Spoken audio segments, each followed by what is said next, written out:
by having capacity to store, I think we can store about 9,000 tonne of fertiliser on farm now. If someone gets it wrong in Sydney in budgeting and we can't get fertiliser, we've seen what happens to the price, or there's a world shortage, so we're trying to level out those prices by building this new shed here behind me, and I feel this here is of excellent quality. It's a really nicely fitted shed. Our family business consists of Darren and Helen, my nephew, and Pauline and myself, and our two sons, Mitchell and Ben, and their wives, Ellie and Cherie. We've been working together, Darren and myself, for day one, basically 45 years. I look after the ag side, and this is the base for our ag business here at Wilka.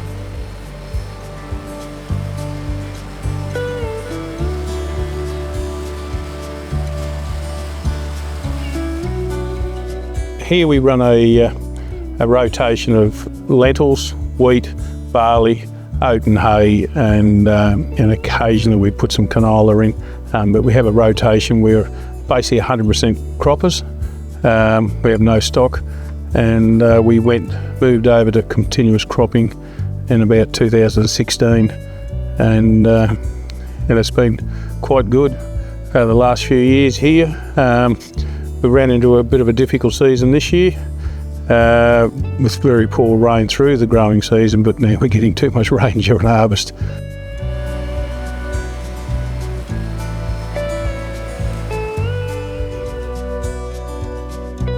Yeah, we built our first action sheds. I started talking to Jason probably in about 2017. We ordered our first 2 action sheds in, I think it was 2019.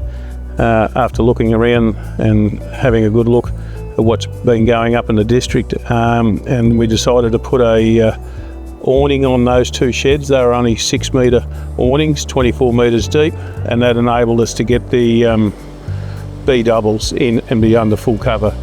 They're 68 metres long.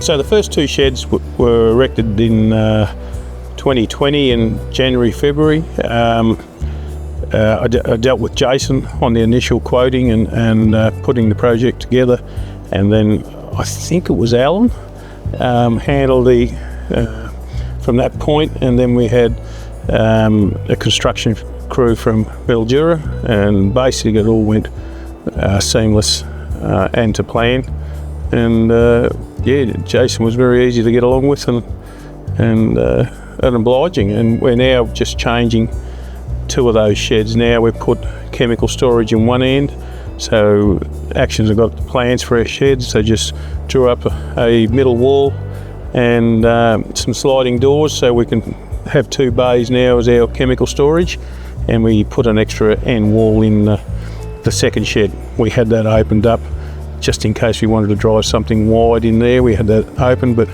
we've taken nothing in there in the 4 years, so we're going to fill it in now so it protects the hay more.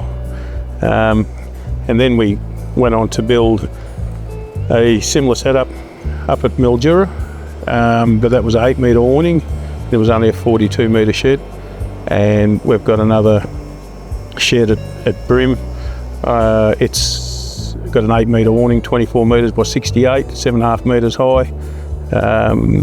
We had a bit of an incident with that one, and that was rectified straight away without any hassles or problems, so that was extremely good. And they're easy to do business with, and they're very professional, really professional and easy to do business, and that's what you're looking for, and competitive, very competitive in the marketplace. They know that where they've got to be, and they run a competitive, well-run business, and when it's easy to do business with people, that's where you always keep going back to.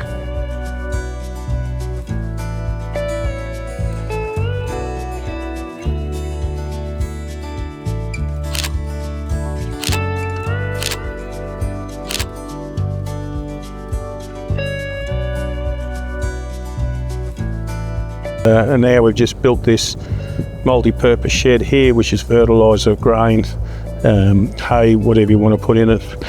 And we put 12 metre awnings on each side, and the reason for that was to be able to pull 4 road trains in on the outsides of those awnings without having to back those trucks. So the second truck can pull in and then pull out and move on. We've got no posts to worry about for the trailers, so we can park 4 road trains under here without having to back anything. And that was one of the main reasons for these large awnings, and also to protect the sides of the shed from moisture. If we've got a lot of urea stored in there, it just helps that. So, and it's a cheap form of roof. It's the cheapest form you can get, and it really finishes the shed off. It's excellent. You can pull headers in here with their fronts on, work on your air seeders, no posts to worry about or openings, and just fold them out. And as you can see here to the side, there's a 27 metre air seeder here, and you can fold it out and work on it. Everybody can work in the shade, and all bar me.